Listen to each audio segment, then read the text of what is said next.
Media. As a mentor in network marketing, I can usually tell if someone's going to be successful in the first week, and it has nothing to do with what they know or don't know. Hi, my name is Ronnie Cruz. After almost 2 decades as a career network marketer, I realized that despite continual work on my personal and professional development, that I had hit a massive brick wall. So I took a deep and honest look at myself, top to bottom, hoping to find answers, and my search led me to one conclusion. The definitions I held of my business, of my world, of my life were the very things holding me back. If I wanted to change, if I wanted to grow beyond my current circumstances, I had to wipe the slate clean and redefine. This show is dedicated to helping you identify the belief systems, the mindsets, the very definitions that have held you back, and then help you break through those limitations to finally create the life you've been working so hard to achieve.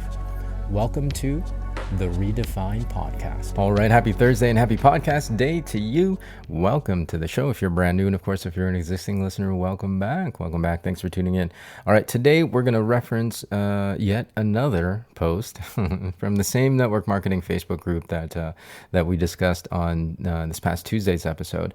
And by the end of today's discussion, you'll see how the two posts, or at least the topics, the two discussions, today and last Tuesdays, this past Tuesdays, will really tie into each other, at least in my mind. So I'll just read you the post and kick things off. It says this. As a mentor in network marketing, I can usually tell if someone is going to be successful in the first week, and it has nothing to do with what they know or don't know. Discuss. Right? Again. As a mentor in network marketing, I can usually tell if someone's going to be successful in the first week, and it has nothing to do with what they know or don't know. Discuss. Okay, so just like Tuesday's episode and the post we talked about, incredibly problematic. And the first and foremost, this post, this individual that posted this, it really, at the root of it, has nothing to do with strategy, skill sets, principles, philosophies of doing business. At the root of it, the foundation of this post, and I'm sure this is unconscious, but the foundation of this post is that this individual wants everybody in the group to know how good they are at what they think they're good at. right? As a mentor in network marketing, I can usually tell if somebody's going to be successful within the first week. That's how good I am. All right. Yeah. Thanks for letting us know, basically, is my response to that. So that's at the root of it. There's an unconscious, huge ego thing going on. And it is a pretty arrogant post when you drill it down. To be able to judge somebody within the first week of knowing them or working with them, that's kind of arrogant, right? And so to take it to the next point, the fact that this individual frames themselves as a mentor, right? As a mentor in network marketing, in the network marketing profession. I am a mentor in this profession. I can tell if somebody's going to be successful within the first week of meeting them or knowing them. So I understand the ability or strategy or of thinking about business and business sense and production and output and whether or not this person is a person. I'm not even going to say that, but having certain criteria, that perhaps you use to maximize your bottom line, to maximize the growth of your organization and your business. I get that. I get all the business talk and business jargon. And if you have criteria, great. That's completely up to you how you want to run your business. However, this individual calls himself a mentor at the very opening of this post, and goes on to say that I can tell whether or not somebody's going to be successful within the first week of knowing them. Well, that's really has nothing to do with being a mentor and being perhaps more to do with just being a business person that's concerned about the bottom line. As a mentor, Whether or not you think the person can be successful within the first week of knowing them, our job is to actually help them be successful, right? It's to help them grow. It's to help them improve themselves. It's to help them, expand their skill set so that they can be successful. It's not, judging them for where they are now and then determining definitively that they're going to succeed or not succeed, right? Our jobs as mentors, and that's the word, that's the meaning of the word. Our jobs as mentors is to help people, right? Is to help people grow. And if you're making a definitive judgment about somebody within the first week as to whether or not they're going to grow, then you're not doing your damn job, right? You're not doing your damn job as a mentor. So it's completely ludicrous to me, this entire post. And I commented on it and gave my perspective in a very civil and intelligent way. And this individual really did not understand where I was coming from. Again, I understand the whole business thing and having criteria and with people, criteria of people, in terms of who you want to work with, who you want to partner up with. But that really only focuses on, again, the bottom line and production and the grind. The difference, as I've talked about in the past, between the yin and the yang energies and the yin and the yang philosophies of doing business. Yin, of course, is exerting force, exerting your will so that you can you're really trying to grind and manufacture a particular outcome, and you're focused on the outcome. You're focused on the production. Not focused on the outcome is the wrong phrase. You're focused on production, basically, right? You're focused on grinding and hustling.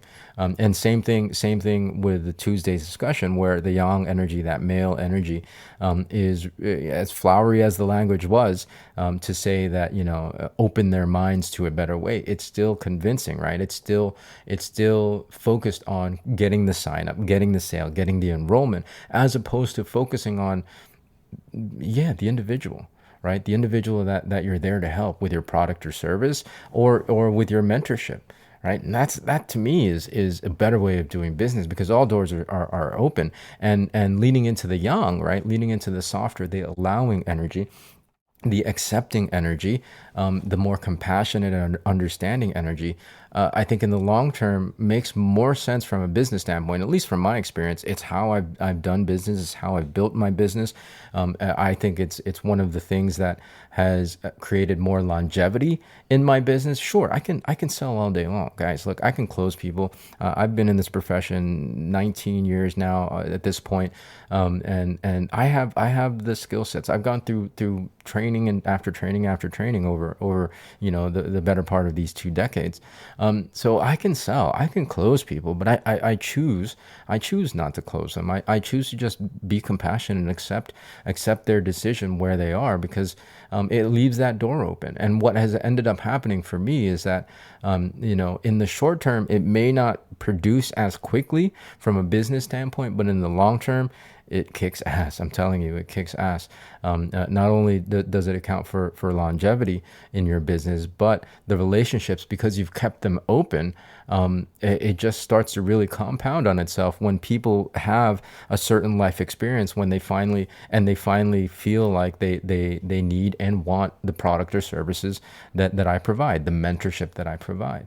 And the one thing that I can control is my business activity, talking to enough people, connecting and developing enough relationships, and how I do business, how I develop the types of relationships that I build, using the yang energy, and not focus so much on the enrollment and closing, and hard selling people, right. So yeah. I think it's really important. At least for me, again, it's how I've operated my business, and it's done very well for me thus far.